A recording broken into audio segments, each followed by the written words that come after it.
I really fucking love snacks. Hello, and welcome to Snack Time. I'm your host, Lindsay Adams, and today our guest is Alex Edelman. Hey. What up? Hello. Thank you Nothing so much for much. joining me.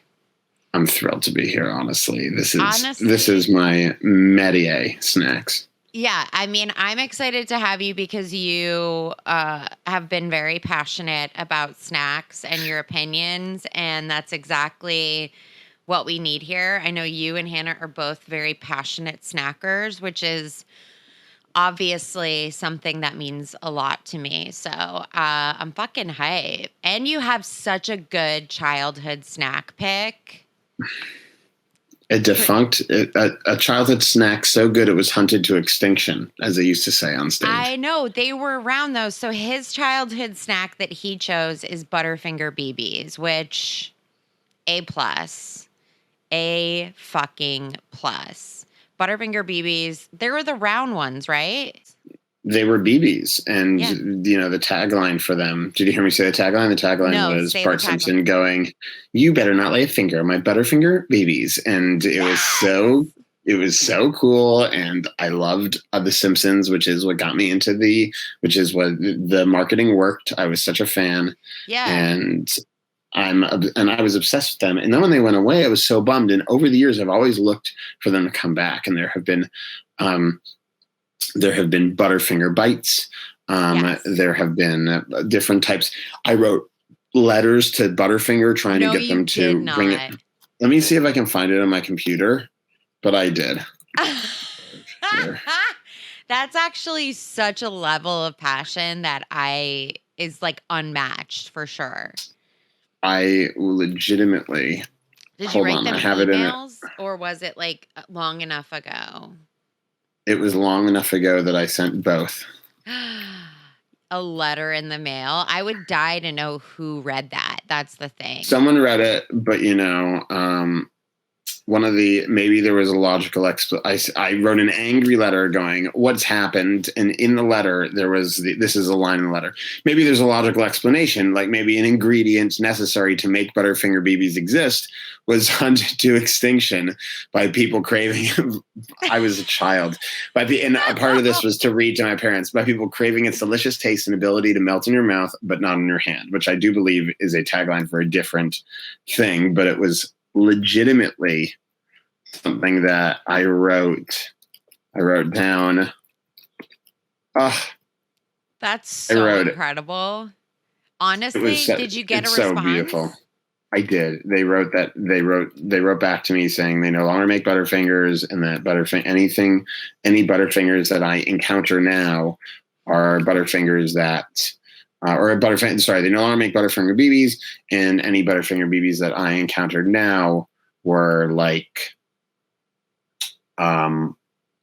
they were holdovers or something. They were Butterfingers that were part of backstock that someone had sold. Because I was like, well, I'm seeing them in certain stores, but not in others. And they were like, those are the last of the Mohicans snack wise. Yeah, I can't find more of the letter, but that's crazy. I used to read these letters on stage. I was so passionate about this candy. So fucking funny. I mean, honestly, it's a good outlet for writing at a young age to really hone your skills. But I mean, I remember them. First of all, Butterfingers, my favorite candy at Halloween.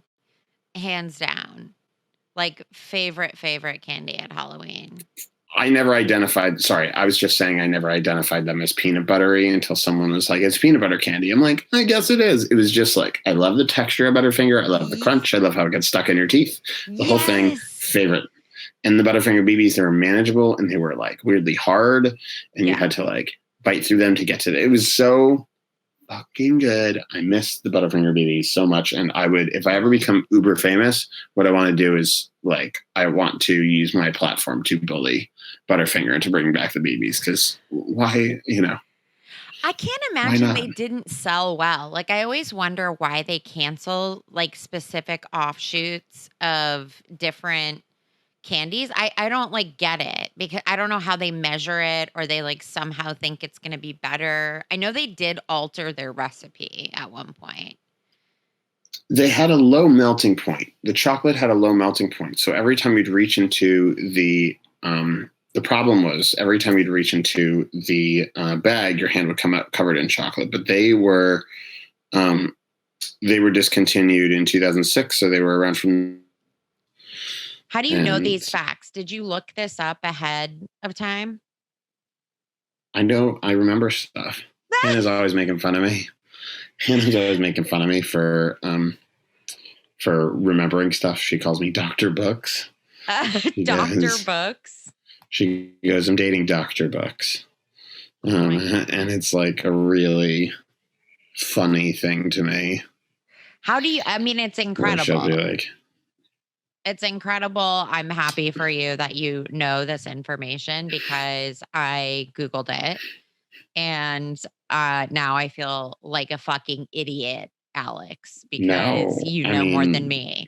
No, but you were saying like the texture in your teeth specifically, that fucking gets me. And the flakiness. The only thing about the Butterfinger BBs that I didn't get was like, I loved biting into it like a bar and then having it like flake off and shit.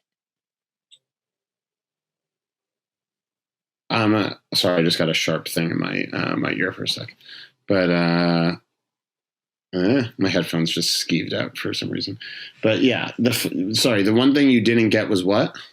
The one thing I didn't get was the actual like flakiness. Like when I bit into a bar versus the BB, it was too small. Yes, but here's the thing. I could eat 100 Butterfingers. Here's what I liked about the BBs. Okay. They were consumable in small doses, and you feel like you had, like, I'm not kidding. I could eat 100 Butterfingers. Like, I could eat Butterfingers till I die.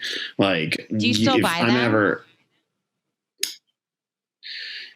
Yes and no. Like, I have gone into so many Dairy Queens wherever they exist because there are very few in Los Angeles. Very few. No, that's my fucking night. I hate it. I love Dairy Queen so much. Same. I'm a big DQ. I'm a D queen. I'm a D queen. The bigger the queen, the better. Yes. And we were driving back from Vegas a couple of weeks ago. We stopped in Barstow, and there was a Dairy Queen, and I got myself a Butterfinger Blizzard. Like, I will get Butterfinger whenever it's offered. I rarely buy them because I eat them too fast because I inhale them. Yeah. But if there's Butterfinger topping on ice cream. Also, when I was working for a baseball team, I worked for a baseball team in my youth.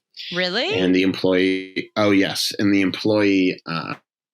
in the employee cafeteria had its soft serve machine with Butterfinger filling. And I'm not kidding. The people who ran it knew to have a separate little container of Butterfinger crumbs just for me. Fuck. So I was obsessed. Oh my God. It was a dream come true.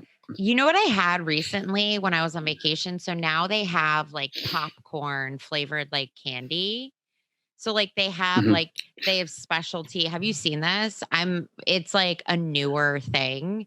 They basically like flavor it like Twix or Chips Ahoy or something like that. So they'll drizzle chocolate or whatever. Anyway, it's fairly done poorly, but I got the Butterfinger. There's a Butterfinger version, and they definitely don't have enough Butterfinger crumbs, but they do a very good job with the flavor. And I would highly recommend it if you like flavored popcorn at all.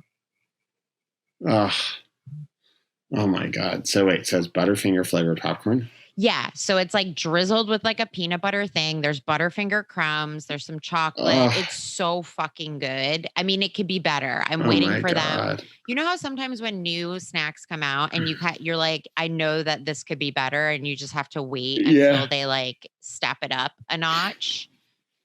Do you know, I feel like whenever I see a new snack, I'm always surprised. Like we live in a golden age of Oreos. Yes. But there are so many Oreos, and I'm always like, I know they're good. Like, I just know they're all good.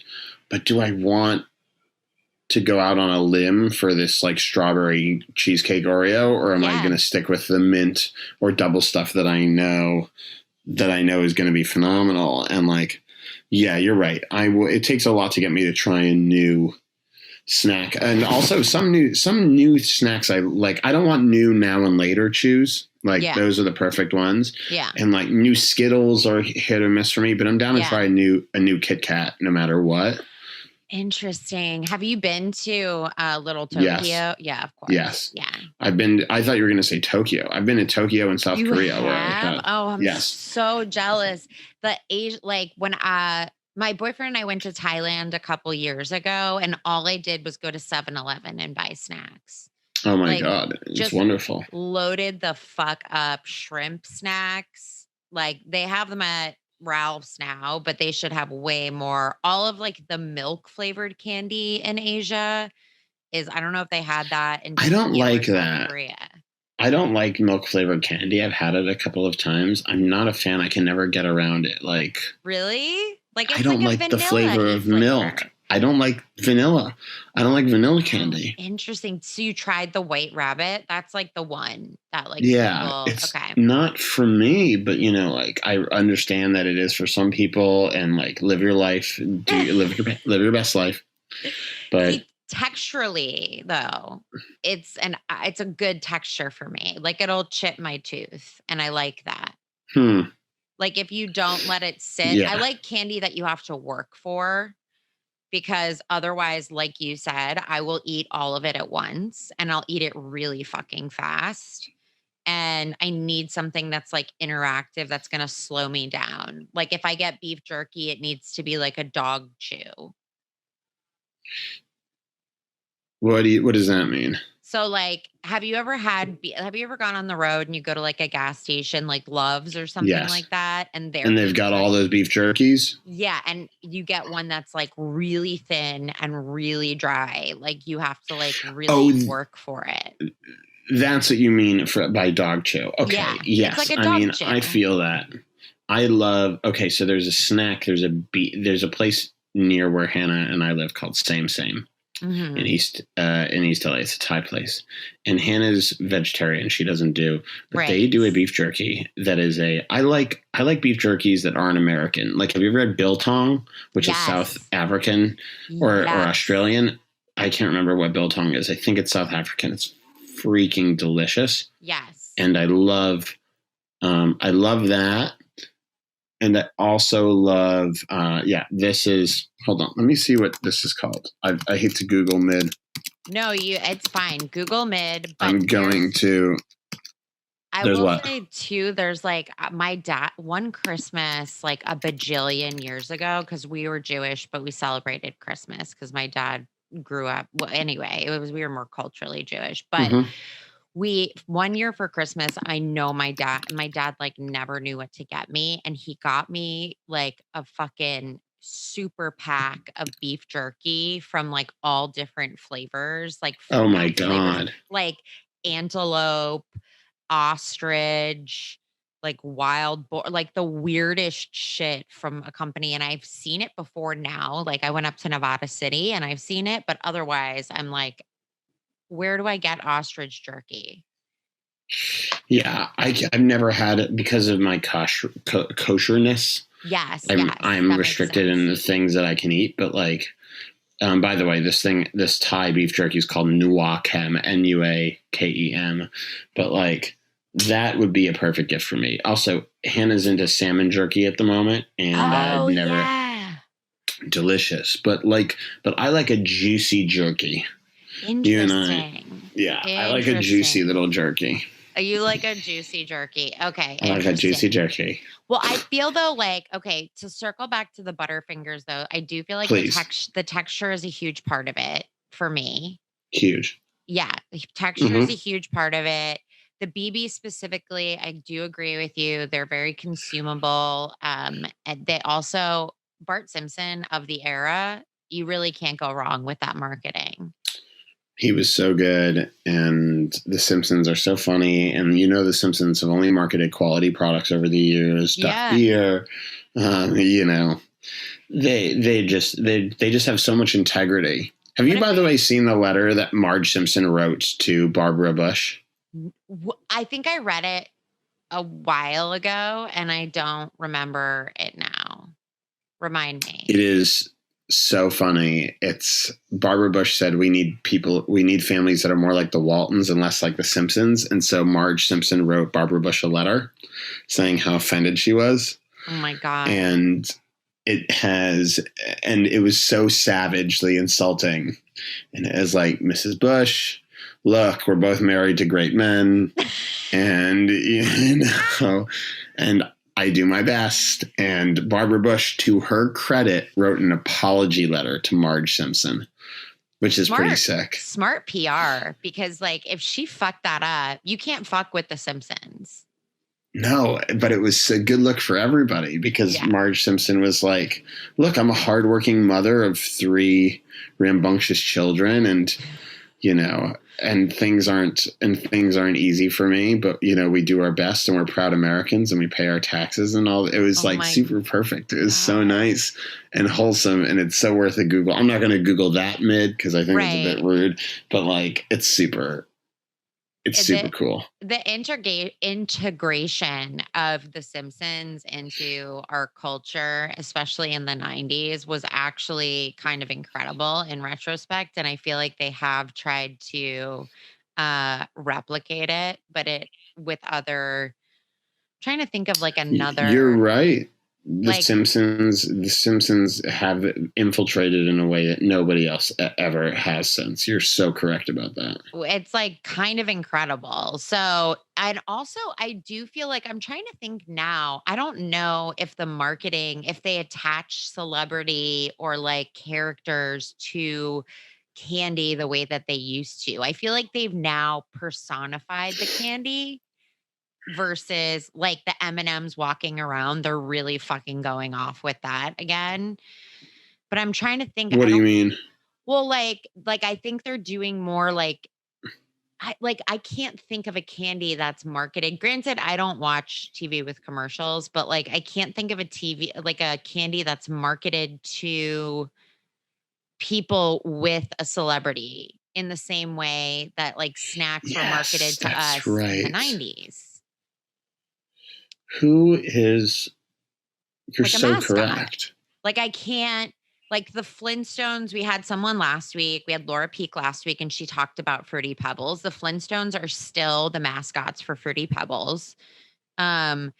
Like Tony the Tiger, obviously for cereal. Cereal's a whole different thing though. Yes.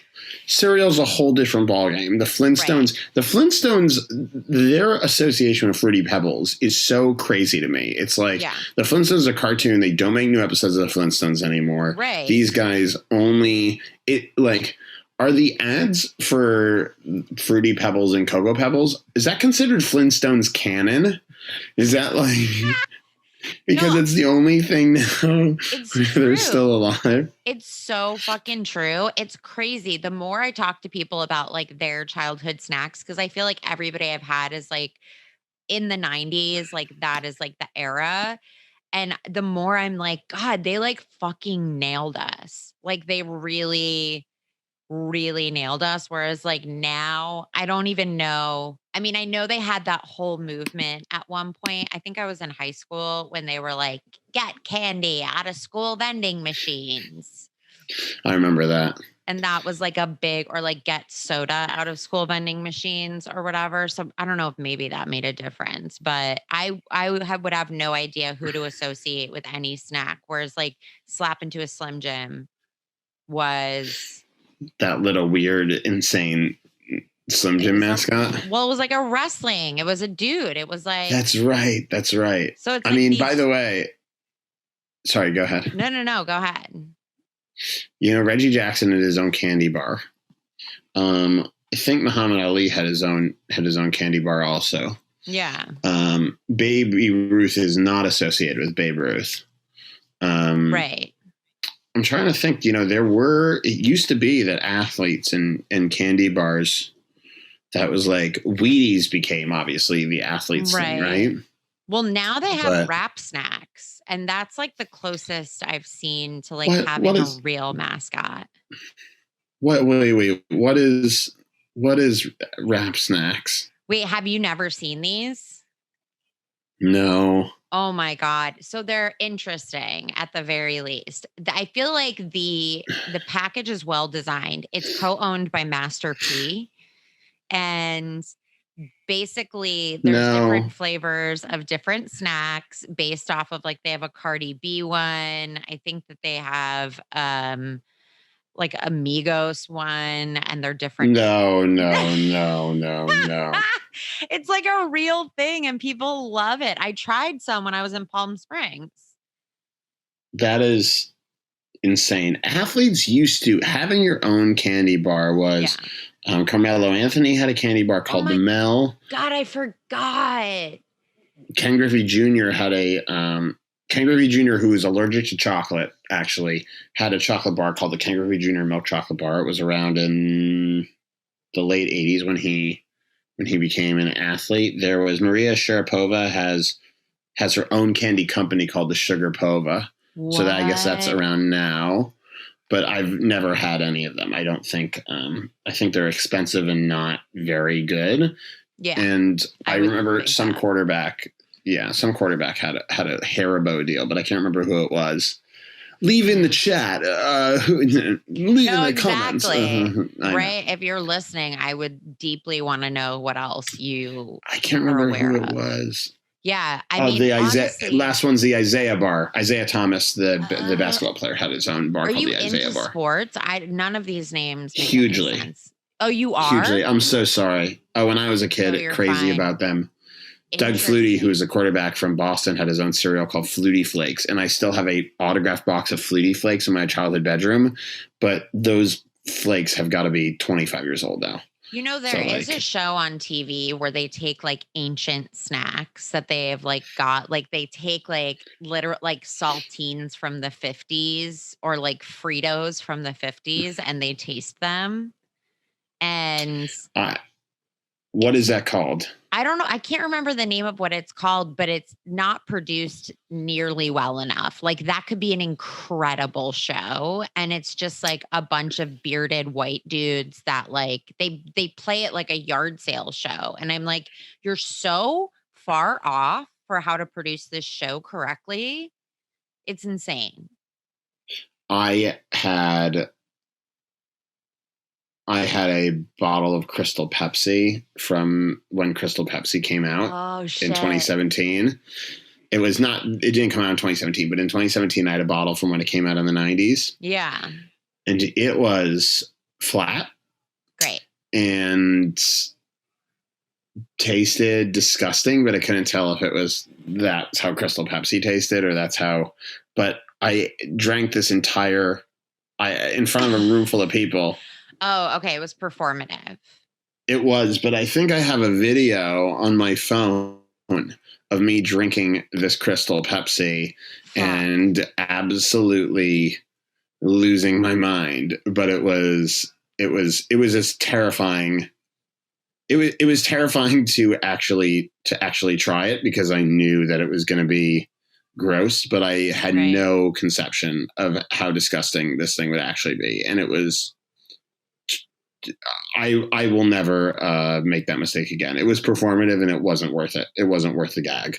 That's so funny. I feel comforted by the fact that there's so many preservatives in snacks. Like, I don't think I would mess with something from the 50s, even though that's when they started to introduce a lot of the artificial stuff. But I do feel safe eating, like, I would eat a gummy bear from the 90s. 1,000%. I would eat a Twinkie from the 90s. Yeah, I would too. I would do that. I would try a French fry from McDonald's from the 90s. Because they don't. We're just one-upping each other based on what we're willing to try and what we know is going to be bad. I know, and it essentially becomes that show that they're producing so poorly. What the fuck is the name of it? I could Google it. I'm not going to. What the name of the show is? Yeah, the name of the show where they just eat old food, and I wish it wasn't hosted by boring dudes. I mean, no offense to them, but wow, what a miss. Can we get some good producers in there? No offense to boring dudes. No offense to these boring guys that are just like yard sale nerds. Nothing, yeah. Okay, so yard sale nerds. I mean, I love a yard sale, but Okay, so you're obviously a fact head. What did Hannah call you? Dr. Books? Dr. Books. Love Yeah. it. Okay, so Dr. Books, we're gonna play a game of two truths and a lie, and you are going Okay. to identify the lies. We have 2 rounds. If you win nothing, and these are all Butterfinger related. Are you ready for two truths and a Okay. lie? Yes, absolutely. Two truths and a lie. Great. Okay, so here's the first set. Butterfinger starred in its own horror movie. There was a song written about Butterfingers that charted on the Billboard Top 100. There was a special edition of Butterfingers made with caffeine in them. Where's the lie? Okay, so I can repeat them too if you need me to. okay, so there is the Better Butterfinger song from the 80s. Okay. But I don't know if it charted. Okay. There was Butterfinger the 13th, which I know is a movie. So that's true. Ray, I think the guy who wrote it's name is Ray, W-R-A-Y. How the fuck do you know this? I love it. Fact head. But was there Butterfinger with caffeine? I'm going to go ahead and guess that the Butterfinger with caffeine is the lie. Okay, that's your final answer? That is my final answer, that the Butterfinger with caffeine is a lie. Okay, you're wrong. It's the song? The song is a lie? It didn't chart. There has been a song made, obviously, but it didn't chart top 100. But they literally, remember when Red Bull came out? I mean, when Red Bull came out and energy drinks were like a huge fucking thing, they literally made Butterfingers that included caffeine. Are you getting They made Butterfingers. That's Hannah getting a call, sorry. But I did not remember. Hold on one second. Yeah. Hannah, can you take that off speaker? I'm sorry. No, you're fine. There are Butterfinger. I know, Hannah. Just Hannah is, of course, celebrating. My girlfriend is very funny and popular. So of course she gets lots of Emmy nominee. That's right. She's been nominated. Anyway, forget her. We're talking about Butterfingers. Sorry about that. I'm so sorry. Oh my God, don't apologize. I truly don't care. But so yes, I did not realize that there was a caffeine one. Yeah, there was that was actually surprising to me when I read that, but yeah, so they decided to kind of go with the thing. It was very limited edition though. So it was not something that was like long lived, but yeah, the horror movie thing was like a real fucking, it was like a real thing. They've done some weird marketing stunts. But they definitely made a comedy horror movie called Butterfinger the 13th, like you mentioned, which is so funny. They also, I want to see it. Have you seen it? I haven't seen it, but now that I know that it exists, and they made it in, what year did they make it in? It doesn't say. 93? Fuck. No. What year was Butterfinger the 13th? Butterfinger the 13th. Let me see. You can Google mid. Yeah, I'm going to Google mid. Barmageddon. Oh, wait, hold on one sec. Butterfinger the 13th. Was it Barmageddon or was it Butterfinger the 13th? No, Barmageddon was a different thing. The 13th film. Oh my God, I hope there's an IMDb. And there is. It's 2011. Who wrote the movie? Let's see. Paul Abieta. Did you say that? No, I thought there was a guy named Ray, W-R-A-Y. No, Herbert Maybe they Goss, directed the movie. Herbert Goss, John Montgomery, directed by Rye Martin. That's what I was thinking who you of. meant, Rye. It's spelled weird. It's W-R-Y-E. And then okay. Jim Nelson. How the fuck did you know that? I remembered seeing it somewhere. I saw an article about it a couple years ago, but I thought it was a 90s movie, or it was made in the style of a 90s movie, maybe. And maybe it was made in the styles of a 90s movie. So I lost. What is there another? Do I have a chance to redeem myself? Absolutely. There's another round. So here's the second round of Two Truths and a Lie. Okay, get ready. Okay, I'm listening. Butterfingers were invented in the 1950s. Butterfinger has recently changed their recipe to feature the chocolate more. Butterfingers were named by suggestions from the public. Redeem yourself. Okay, so first of all,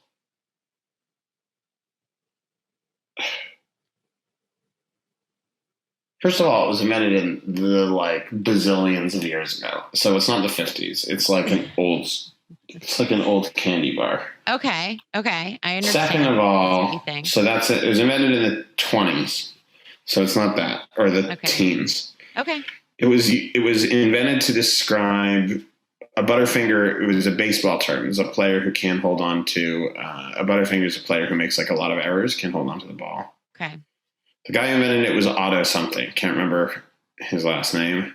Okay. I think they did a radio contest for it. To name it? I think they did a radio contest to name it, but it was named for the players. The recipe was changed to feature, that seems like a lie to me. But I know the invention is wrong. I know that I'm 90% sure that they had a radio contest to name the chocolate bar. Okay.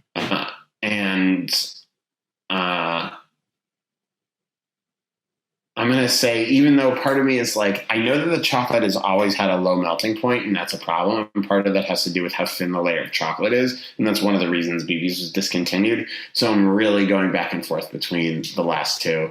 But I'm going to guess probably wrong again and say that the lie is the recipe. Okay. Wow. Interesting. So according to Wikipedia, you are wrong.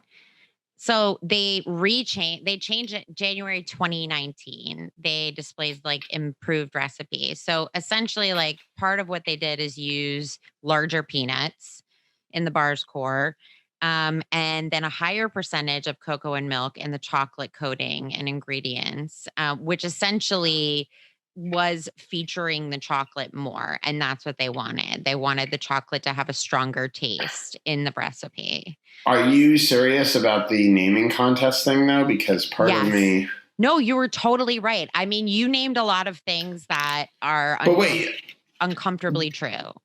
But wait, those things are all... What's the lie? The lie is that they were invented in the 1950s. Oh my God, I named the lie. I'm so dumb. For some reason I got mixed up with the game. They were invented in the 1920s. I knew that. I can't believe that I named the lie and then so you win though. I will say you win based on, because also I feel like you have to win just because you knew all these facts. It was in fact invented by Otto Schmer. I was going to say Schmer something. Yes. Because he had a weird ass name and it was a baseball thing. Yeah. Well, he also invented the Baby Ruth. Yes. So it was, it was invented in 1923, which is crazy. Oh my God! Yeah. I feel like it's pretty innovative for 1923. I don't have like a great frame of reference for kind of stuff. Can we talk for a second though about how my intelligence works? Given that I knew all the facts and I was like, yeah, okay, well the first one's a lie, but which is the lie? I genuinely dismissed the first one as a lie because I knew that was wrong, and then immediately kept looking for the other things that were wrong. I was like not able to grasp the way the game works. It's fine. It's confusing. So we're going to play two truths and a lie. I'm like, okay, so it's two lies and a truth. What are the two lies? I've written it like that before. I'm like, let's play two truths and a lie. And then I realized halfway through that I listed two lies and a truth. And I'm like, find the truth. And then I have to be like, sorry, this game is pointless because I'm so stupid. But yeah, it was invented in the 1920s. I knew that because they used to have baseball players in ads for it. Old ball players were in ads for it. And the jokes were that being in it, Butterfingers used to, you know what's interesting? Some words become really, really common and then they go out of use. Right. And Butterfingers used to be a really common word for a player who dropped the ball. They'd be like, that guy's a real Butterfingers. Like, think about what Butterfingers would actually imply. Like someone whose hands were made out of butter. And so these, so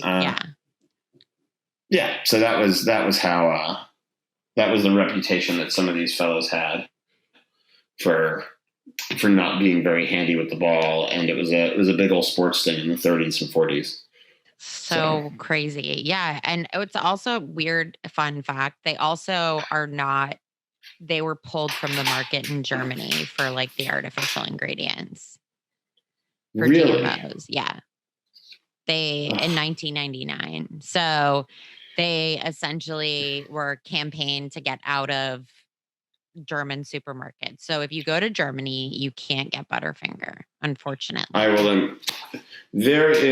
Can I also tell you that we have in our house currently my second favorite, a candy that I loved as a child. There was a kosher candy company called Paskez, Paskez. Okay. And they made something called Sour Sticks. Ooh. And these are really hard to find outside of kosher markets. They're exclusively in kosher markets. And we went to Western Kosher in Pico the other day. Yeah. But this is what a sour stick looks like. They are these thin, they're sour straws. What's the texture though? Is it thicker? It looks thicker than a sour straw. It's thicker. It's way thicker. There's the blue raspberry. My favorite flavors. Black cherry. Paskez also does the sour belts. Ooh.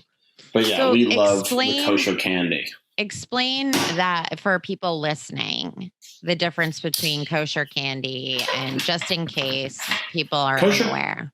Kosher candy comes down to one ingredient, gelatin. Yes. Gelatin is made from a pork product. It's made by rendering the bones of pigs until it becomes a gelatinous mess. And that is what gelatin is. Yeah. And so there are a couple of big arguments around gelatin. One is that gelatin is so radically transformed that there are some rabbis who are of the opinion that it no longer constitutes an animal product.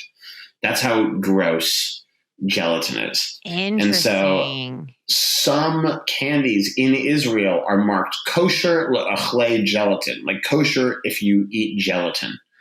And kosher marshmallows, though, in the U.S., all either have a synthetic gelatin agent or beef gelatin, which means it's gelatin, but it's rendered from animals who are cows slaughtered in a kosher way. Cows are kosher, pigs are not. But it's so funny because if you're like a vegetarian, you can't eat. It's like can you have a marshmallow if you're a vegetarian? You'd think. Maybe yes, but it depends. Like, is it meat? Because it's really cartilage. So like gelatin is the big thing, and lots of things have had gelatin and lost them. Like there are some Skittles that for years had gelatin, and then they changed the recipe. And Skittles in Israel and sour Skittles. There are sour Skittles. I think we have sour some Skittles. I totally forgot about them. There are two kinds of sour Skittles. There are sour Skittles that you and I know and love that are covered with a fine powder. And then there are European sour Skittles that we don't have them that are an entirely different texture. Do you fucking have the European? I feel like we could get them in LA somewhere. You could at a kosher market because those sour Skittles but the writing is all in Hebrew. So we had them. We finished them this week. Do you read Hebrew? Yes. Oh, fuck. I'm so jealous. I learned nothing in Hebrew school. Oh, you don't need to, I read it. Not commonly. It's not my idea of a good time. I'll say that. You know what I found out when I visited my aunt is they only spoke Yiddish. When they came over, they literally only spoke Yiddish. Nobody knew English. And then my mom refused to learn Yiddish as some weird protest. And that's a real fucking deal, Linz. I mean, it's fucking crazy. My aunt uses it all the time, and I'm like, what are you fucking saying? But anyway, How old is your aunt? like 77. Okay, so that's no spring chicken, but still, that's like Yeah. Yiddish is a dying language, but I know my Yeah. mom is like, she's going to be 70 in September. And I'm like, can you fucking go backwards in time and learn Yiddish so that, because her parents used to use it to talk shit about their kids in front of them. yes, my grandfather and grandmother would do that. And if we ever heard de Kinder, I was like, oh shit, we're in trouble. That's Or so Kinderlachen or something like my grandfather had a joke with a Yiddish punchline that I can't do. Yeah. But the joke was this Mother Teresa dies and she goes to heaven, and they're like, oh my God, Mother Teresa, we love you so much. Is there anything we can do for you? Like, you're amazing. Right. And she's like, I'd love to meet the Virgin Mary. And they're like, yeah, come back tomorrow and have the Virgin Mary for you. And so she comes back the next day, and they bring her into a room, and the guy says, Mother Teresa, Mother Mary, Mother Mary, Mother Teresa, I'll leave you girls to talk. Yeah. And then he leaves the room, and they're speaking to each other and having a nice chat. And Mother Teresa says to Mother Mary, I have to know what it was like the first time you held the baby Jesus in your arms. And she says, the Rebbe did all the tachten. To tell you the truth, I wanted a girl. That's such an old-timey, like, Jewy Yiddish joke. Is it just like a Jewish thing that old people like constantly pull out jokes, or is that just because I have no frame of reference except for like my family members that are like, they just have these in their brain from like a bajillion years ago. And I'm like, I mean, great. But I also think that's maybe how jokes used to work, like back in the day. It was an oral tradition. Jokes were passed down, and jokes are really funny jokes that were really funny hinted at a social dynamic so the jokes would come back and my favorite jokes are jokes that you can act a little bit in or a little bit absurd. Like my favorite joke is this penguin goes on a rope. There's a little bit of language in this joke, so pardon me. But oh yeah, well, it's not like I haven't said fuck 100 times. This penguin's going on a road trip, and his car breaks down in the middle of the desert, and the penguin manages to get it to a garage, and the guy at the garage is like, hey man, you're going to need to take a few minutes because it's going to take a while. And the penguin's like, that's totally fine, I'll go get lunch. So the penguin goes and he has lunch at a restaurant nearby, and because it's a hot day in the desert, he has an ice cream cone, and he's walking back and he's finishing his ice cream cone, and he finishes it and he walks into the garage, and the guy pops out from underneath his car. The guy pops out from underneath the penguin's car, and he says to the penguin, hey pal, it looks like you blew a seal. And the penguin goes, oh no, it's just ice cream. It's just ice cream.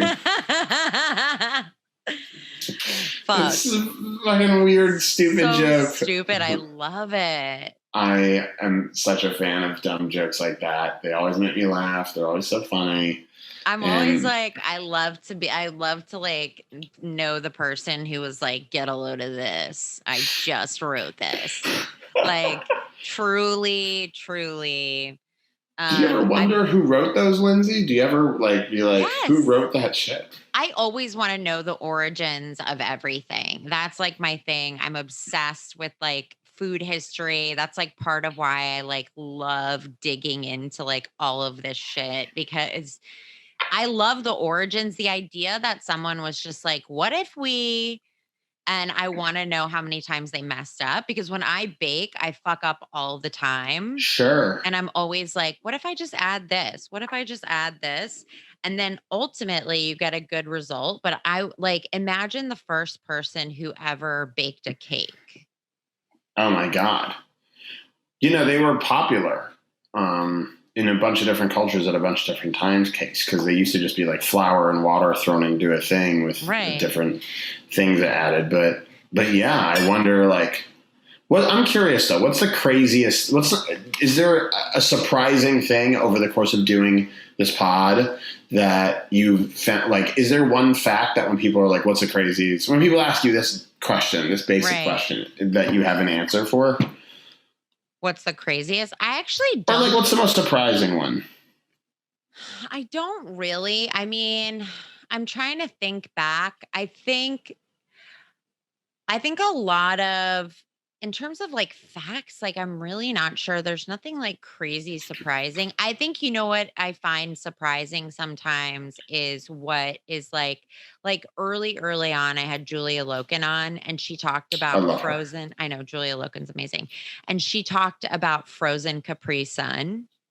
And like Hmm. specifically, like I like when something is like a very specific way that people choose to eat something that makes me happy. Like nobody's done taco in a bag yet, or like walking taco, whatever they call it. That's so funny.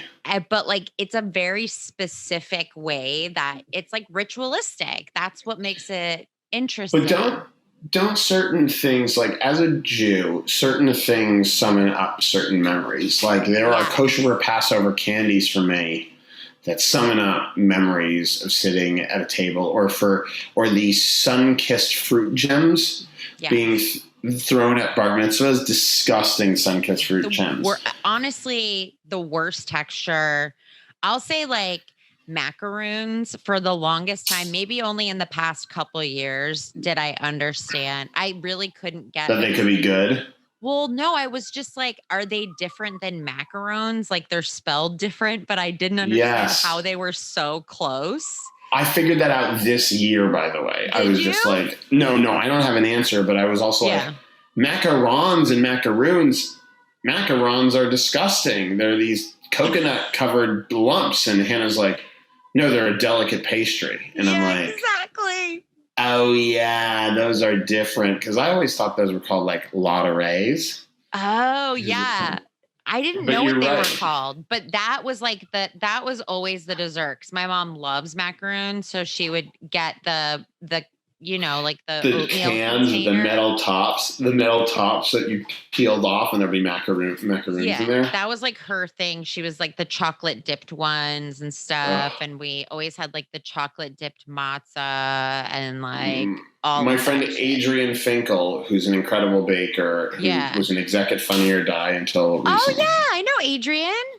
Adrian is so amazing. I live in Adrian's old apartment. Yeah. Oh my God. No way. She's one of the best bakers, and we inherited an incredible kitchen from her. And I just love Adrian, and I love Adrian. Adrian made some matcha macaroons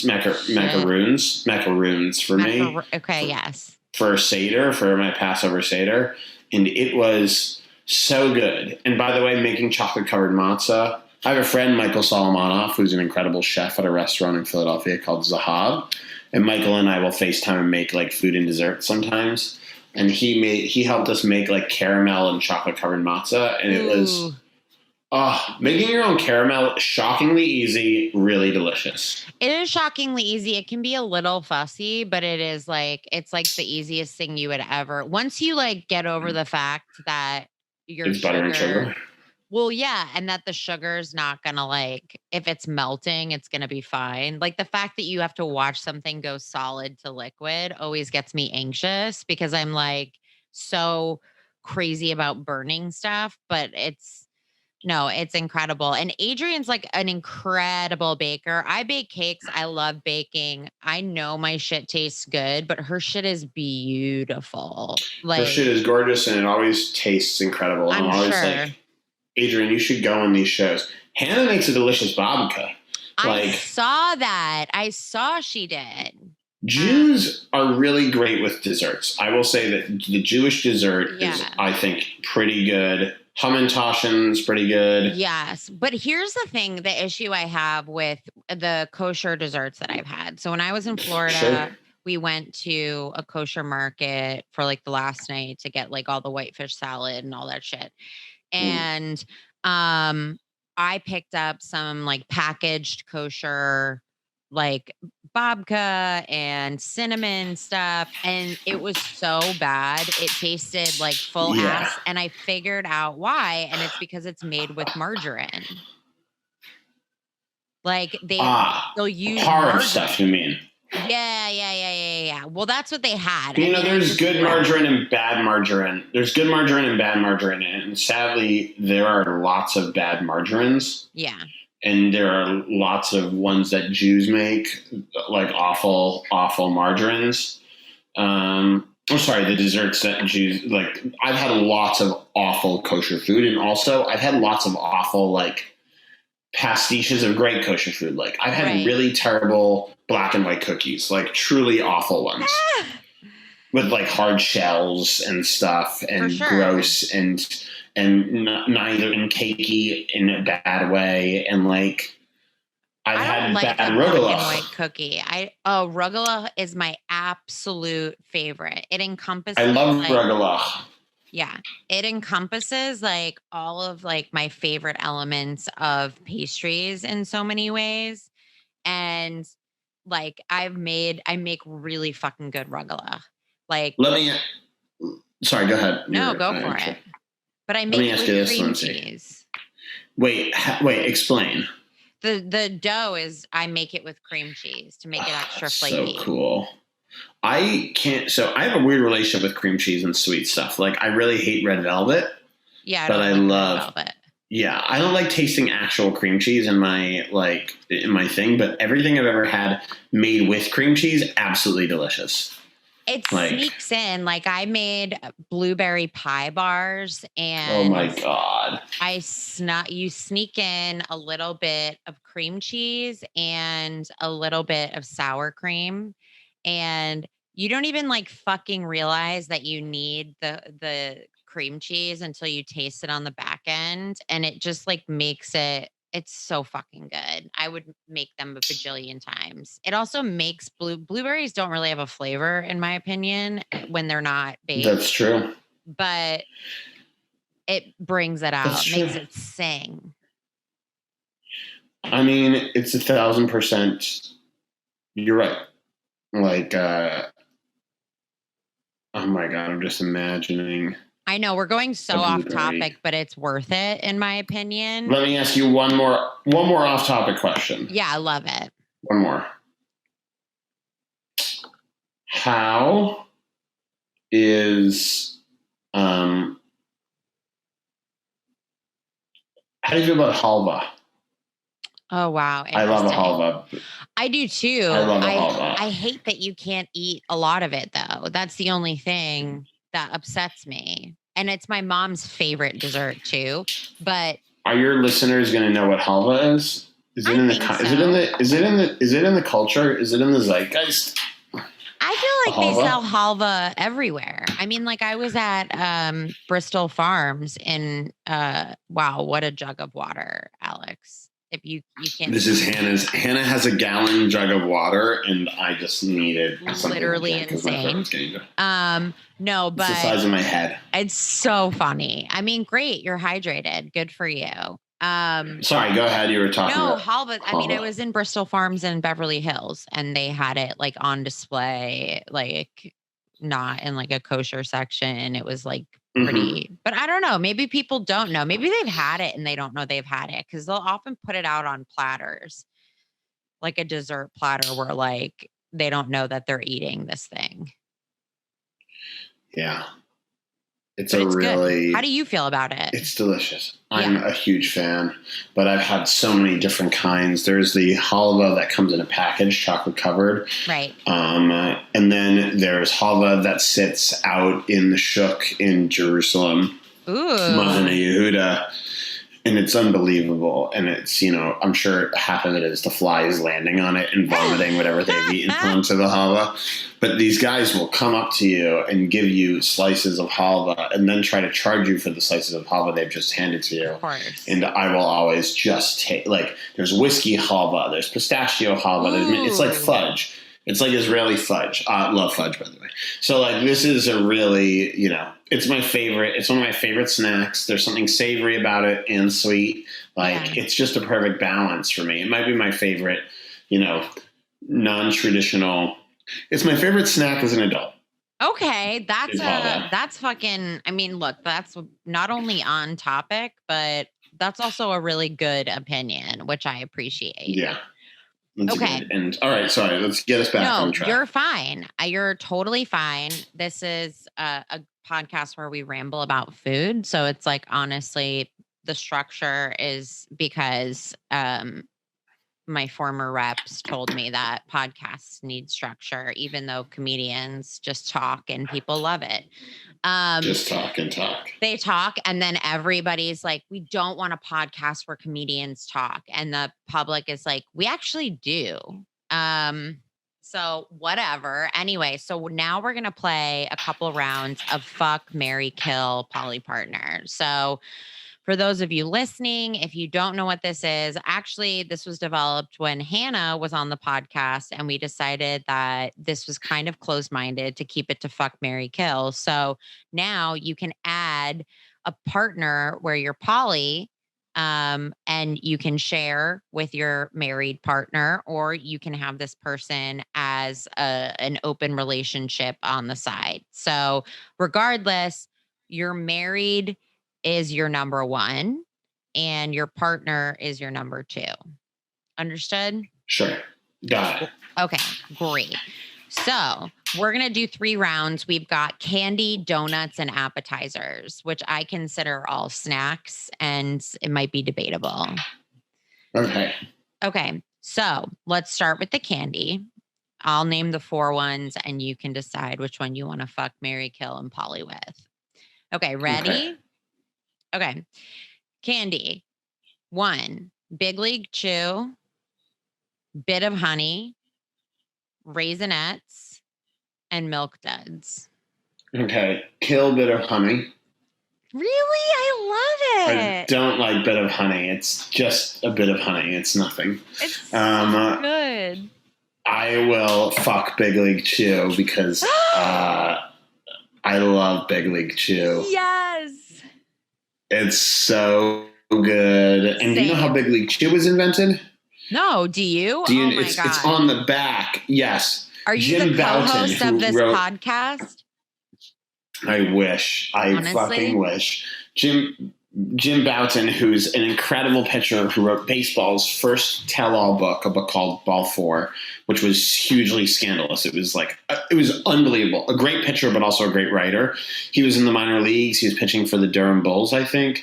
And everyone else was chewing tobacco, and chaw is stuff you can put in your mouth. And he made some chewing tobacco out of bubble gum, and the rest is history. So that's why Big League Chew comes in a pouch like chewing tobacco. That's why it's got the texture of chewing tobacco. And it was actually presented as a safe alternative for kids to chewing tobacco. So I love Big League Chew. It's super you could not have picked a more perfect candy for my wheelhouse.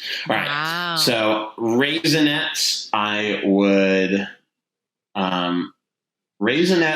be in a poly relationship with. Raisinets, Okay. you have to be in the mood for. Right. But when you're in the mood for them, you're really in the mood for them. And Yes. also, I feel like as a kid, I loved Raisinets, and then I noticed the quality of the chocolate was bad. Yes. And since then, I've gone off them a little bit. And Sprouts has good chocolate covered Really? raisins. Yeah. So that's the thing. Chocolate covered raisins, I'm in love with, and I've had a bunch and enjoyed them. Raisinets, I'm sort of out on. Right. And okay, my last thing is Milk Duds, and I would be comfortable marrying Milk Duds. Milk Duds are an all-time great. Here's the one thing about Milk Duds. There is no bigger strain on your teeth in the food kingdom, period, than Milk Duds. Milk Duds are really hard to chew. If you have a fake tooth like me, you run a high risk every time. I always have to chew them carefully, slowly, and in the back.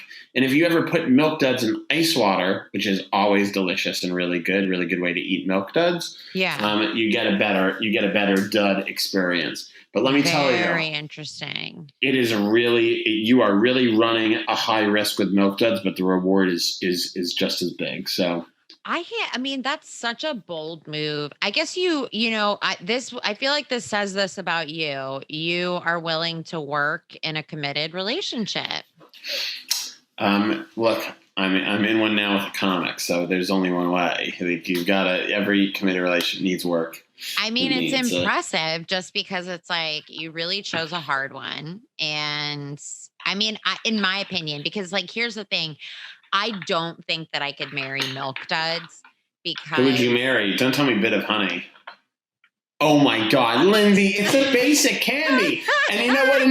Here's another thing about Bit of Honey that sucks, is that half the time you encounter it in a supermarket, the moisture has already wicked its way through the too thin wrapper of the Bit of Honey. I don't have that experience. I just think that like. It's disgusting. It's a bottom shelf candy. No, it's so not. It's actually like pretty pleasant and I like the texture. Just get a Charleston Chew and be done with it. I mean, look, if a Charleston Chew was on the bill, I would eat a Charleston Chew, but Bit of Honey is on the bill. So you're an absolute madwoman. I mean, it's really not bad. So I would marry Bit of Honey. I would. Damn, who would I kill though? I'll kill Raisinets. I'm not. Yeah, Raisinets. Okay, Raisinets. I've had some. I would almost Raisinets. It was between Raisinets and Bit of Honey to kill. I mean, you made the wrong choice, but I would marry Bit of Honey. I would kill Raisinets. I would fuck Big League Chew. Yeah, you gotta fuck Big League Chew. And then I would poly with Milk Duds because I just can't have them all the time. Sure. I mean, Milk Duds are... You picked some tough flavors for me. Actually, you know what? I am going to change my mind. I would poly with Big League Chew because I think it's a good... I think they're good flavor alternates. What the fuck? They're good flavor alternates, but Milk Duds, I just can't. It would be like a real once in a while. It would fuck me up a little bit. I mean, I can't. I'm more committed to Big League Chew than you are, though, because you would just fuck Big League Chew, and that's honestly rude if you respect it. I mean, I'm just saying, you made your choices, but yeah, I did. I'm regretting my choice. Here, let's do another round, please. Okay, of the same one or donut. Okay, we're gonna move to donuts. No, the new ones, donuts. Okay. Donuts. Ready? We have chocolate sprinkles, sour cream cake donut, a fruity Pebbles donut, and a strawberry jelly filled donut. Okay, so all right, strawberry jelly filled donut from Fruity Pebbles is. I'm fucking the strawberry filled donut. Obviously, that's the one that I'm killing whatever had. Was there a cream cheese involved? No, sour cream cake donut, like a classic. No. Okay. Wait, what's that? Is it a cake donut? Let's just say. Yeah. Have you ever had a cake donut? Like an old fashioned? Yeah. But that has sour cream in it? No, not all of them, but there's one that has sour cream and it's like extra moist and it's got like a little bit of a tang to it. It's really good. When I worked at Dunkin' Donuts, they used to have them. Okay, so hold on, I need to plug in my computer. That's why I'm walking. All right. Well, look, I love a. Let me revise. If it's an old-fashioned cake donut, I'm in. So I'll fuck that. I'll kill chocolate sprinkles because I've already got Fruity Pebbles, and Fruity Pebbles is up there for me. Okay. I'll poly with a cake donut. Interesting. Wait, what am I marrying now? You said you were marrying the Fruity Pebbles. I'm marrying Fruity Pebbles, right? Wow. I mean, a Fruity Pebbles donut Fruity Pebbles is so good, and as a donut topping, it's extremely underrated. And I have to disagree with you. I don't really think it adds anything except decoration. Sorry. I mean, I would rather they taste good. No, I mean, it's fine. I would rather have a a Lucky Charms donut.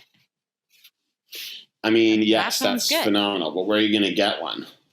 I don't know. I'm sure there's some donut shop. If anybody listening knows of a donut shop in LA that has Lucky Charms donuts, I will go there and get it immediately. But like Fruity Pebbles barely adds flavor.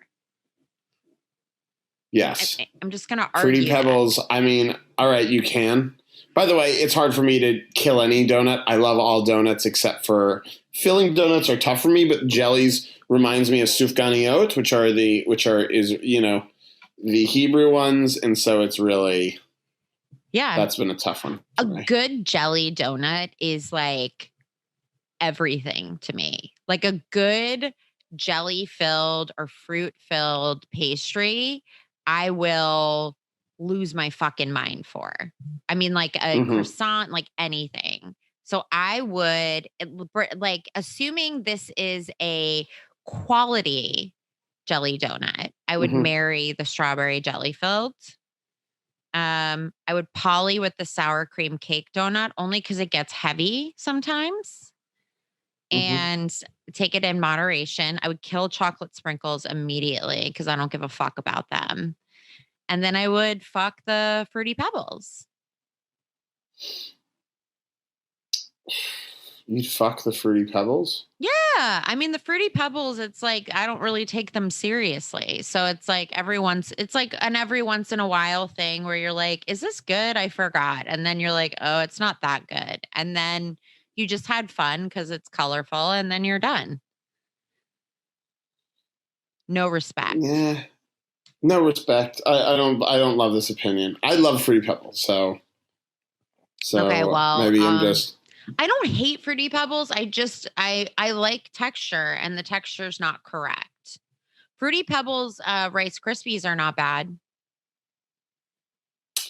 You mean Rice Krispie treats? Oh my God, I love a Rice Krispie treats. Absolutely. I love Rice Krispies. By the way, you're the one sucking on a I know I'm water sucking bottle. on a weird water bottle. This is like a Brita. I honestly thought I would really like the straw water bottle better. And I've got to tell you, I feel like a baby all the time and I hate it. But my tap water tastes like asshole. So I have to get like a Brita water bottle so that I could not have 400 plastic bottles all around my apartment. So that's my explanation. Yeah. Okay. Fine. But you love all donuts. So that's great. So let's review your choices. So you are marrying Fruity Pebbles. You're going to poly. Okay. Yes. You're going to poly. I've been trying. I think I confused myself. I'm marrying Fruity Pebbles. Okay. I'm going to poly with the cake donut? Did I say cake? Yeah, you said the cake donut. You're going to poly with the cake donut. All right. I'm going to kill, I'm going to fuck the sufganiyot and I'm going to kill chocolate sprinkles. Okay. I mean, these aren't bad opinions. I respect that you want like a fun marriage, but it's also. Yeah. I mean, funeral. you really, okay. What's the next round? The next round is appetizers. Okay. So here we go. And I consider appetizers snacks because if I don't unless I have I remember this from a previous episode. Yes. Yeah. You. I have like a strong opinion on that. Okay. So first we have, I think they're called Dolomods. It's like the grape leaf wrap that's Greek stuffed with rice and okay. Great. You know what I'm talking about at least. Yes. And then we have truffle fries. Come on. And then we have queso fundido. And then we have crab Rangoon. And with crab Rangoon, I know you don't eat shellfish, but crab Rangoon is always made with the fake shellfish. I did not know that. I've never had crab Rangoon. Really? So, they always make it with the fake crab. They never make it with real crab. All right, I'm going to fuck the crab Rangoon then because I want to, have sex with something I've never tried before. Yeah. I'm going to kill the grape leaves thing because the moistness of that makes me want to die. I want to marry truffle fries. Okay. And queso fundido, I'm in a poly relationship with. I mean, I almost agree with all your choices, except I would poly with crab rangoon and I would fuck the queso fundido. Yeah, but that has more to do with me than it does with you, right? Okay, Doesn't my decision have more to do with me never having had crab rangoon? I don't even know what crab rangoon is. I'm just down to try it. It's so, not a clue. Okay, it's crab rangoon. Just so you know, sounds like a pirate island to me. It's just like, we bury the treasure in crab rangoon.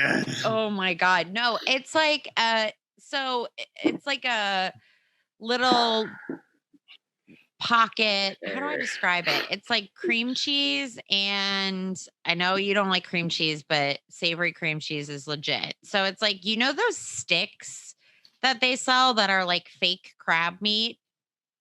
Mm-hmm. So it's like that and cream cheese inside of a fried dumpling type thing. So it's crispy. Does that make sense? Yes, I get it. Okay, so so it's like a cigar. It's like a dumpling. Hold on, I'm gonna look it up. Yeah. See what it is. Yeah. I mean, look, if it's a quality place, they'll use real crab, but I am 90% sure most places don't. Okay. But yeah, look it up. I see. Right? Oh, wow. Yeah, I mean, this looks good. This looks really good. Yeah. I mean, it's worth a fuck for sure. Yeah, 1,000%. 1,000%. Okay, so we have gone our 3 rounds. I actually think we have pretty similar tastes in a lot of ways. I mean, especially I think so too, but I Butterfinger. made 1,000%, but I made some controversial choices, and I appreciate your tolerance. Well, I really appreciate your tolerance. No, absolutely. We also talked about some fun juice stuff. I mean, in summary, I think that this podcast episode was great. As per usual, you are Dr. Books of facts around snacks, which my God, amazing. Truly, truly grateful. We talked about a bunch of Jewish food and fun shit there. Butterfinger BBs was your childhood snack. And you lost both rounds of 2 truths and a lie. And the candy and donuts and appetizers. No, I mean the candy, but your choices for candy, donuts, and appetizers for Fuck, Marry, Kill, Polly Partner, I think were great. I'm going to give you that. That is so wild. So wild. Okay. I mean, I cannot believe, God, I can't stop looking at photos of crab rangoon. I want this. Yeah. This is kosher, or you know what? I've got a here's the thing. I've never had fake crab either. Well, I don't know if kosher, if it's kosher, but I'm pretty sure it's like mutilated whitefish.